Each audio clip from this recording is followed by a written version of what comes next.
Do you have any idea of the proportion of trans people who regret their transition? I suppose the only measure of that is those who have detransitioned, but maybe you've got a feel for how prevalent the problem is?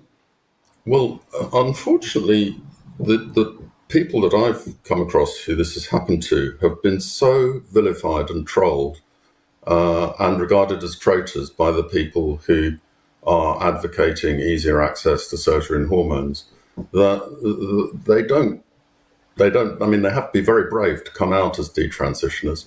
And none of the people I've seen have gone back to the clinics where they've been transitioned in the first place. And they don't, the data has not been properly collected. And the studies, again, if you do, because I'm a former academic, I'm retired now from University of Westminster, but if you look at the studies, there are studies which claim that it's a very, very low regret rate. And what they don't mention is that 35% of people in the biggest study by somebody called Weepiers dropped out of it. They don't count people who are dead at the time of the study. So if somebody's so upset by what has happened that they commit suicide, that's not counted as transition regret. They're just not part of the figures.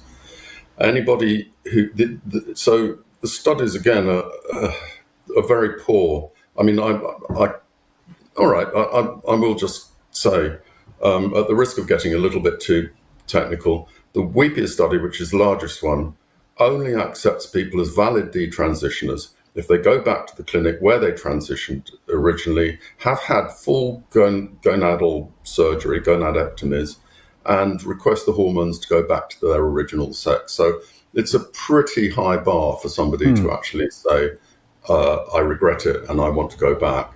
And they find between about 0.5 and 1%. But other studies which have a wider definition of regret, they're very few.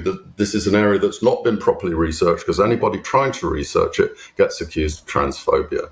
But there was a recent study in Cambridge which showed about 7% of people actually regretting it in their study. And about another 7% who were not sure, who looked as if they might end up regretting it.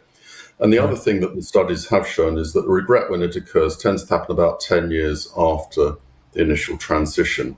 And this new wave of people, it's increased from about 50 people at the Children's Gender Identity Clinic in 2009 to about 2,700 in 2019. This huge increase has happened within the last 10 years. So we don't know, is the honest answer, how many of these people are going to regret it.